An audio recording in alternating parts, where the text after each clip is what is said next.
Assalamualaikum warahmatullahi wabarakatuh. Perkenalkan, nama saya Anugrah Alaini dari UPBJJ Mataram. Hari ini di video kali ini saya akan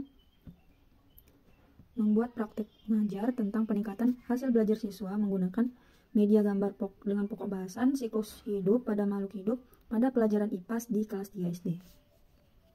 Baiklah, langsung saja kita mulai. Baiklah, seperti yang kita ketahui bahwa setiap makhluk hidup itu pasti akan berkembang biak.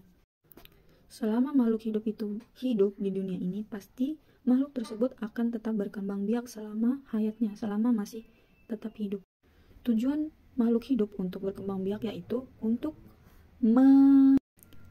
menghasilkan keturunan. Setelah menghasilkan keturunan, maka makhluk hidup tersebut akan tumbuh dan berkembang, baik itu manusia, hewan, maupun tumbuhan.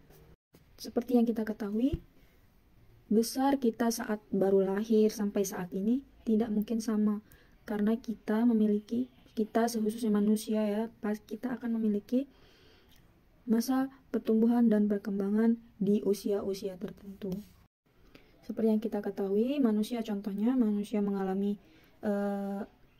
pertumbuhan di dalam janin selama 9 bulan 10 hari. Setelah itu, ibu mengeluarkan kita dari janin, kemudian saat menjadi bayi kita belum bisa apa-apa ya tentunya.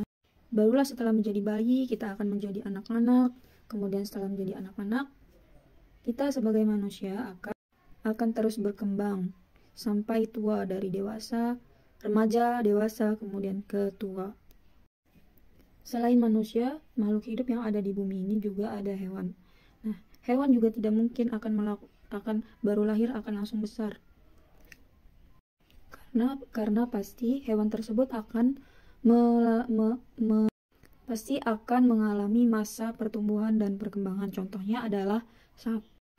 Contohnya seekor anak sapi yang baru lahir, dia setelah menjadi bayi sapi, dia akan menjadi anak-anak. Setelah menjadi anak sapi, kemudian anak sapi tersebut akan menjadi sapi yang dewasa, baik itu misalnya sapi betina maupun sapi jantan. Jika sapi itu betina, maka sapi tersebut akan mengalami masa pertumbuhan lagi, dia akan melahirkan anak kembali, seperti itu, dan terus begitu seterusnya.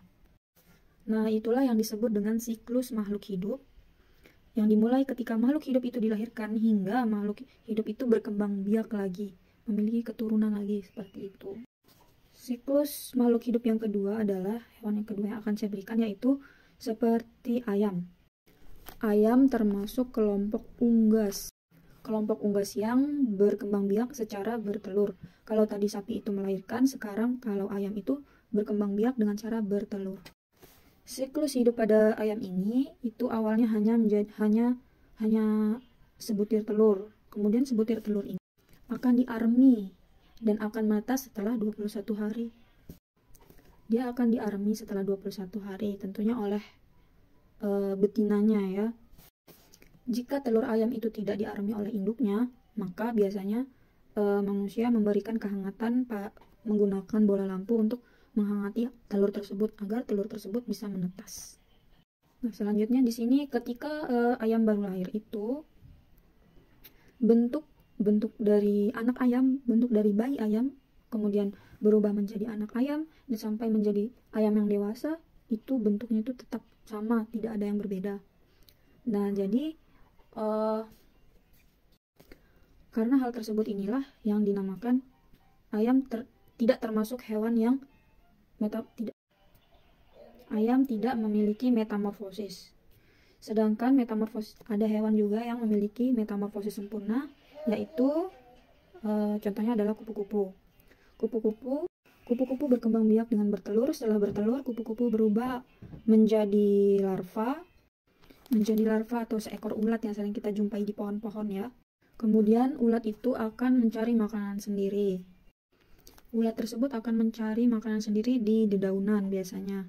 Setelah menjadi ulat, kupu-kupu itu akan berubah menjadi pupa. Kemudian pupa tidak bergerak dan melekat pada batang pohon lagi. Pupa beristirahat dan persiapan bagi kupu-kupu sebelum menjadi dewasa, sebelum berubah menjadi kupu-kupu. Nah, setelah cukup waktunya, barulah pupa berubah menjadi kupu-kupu yang dewasa, seperti yang bisa terbang, seperti itu. Baiklah, Hanya ini yang dapat saya sampaikan, kurang lebihnya mohon maaf. Assalamualaikum warahmatullahi wabarakatuh.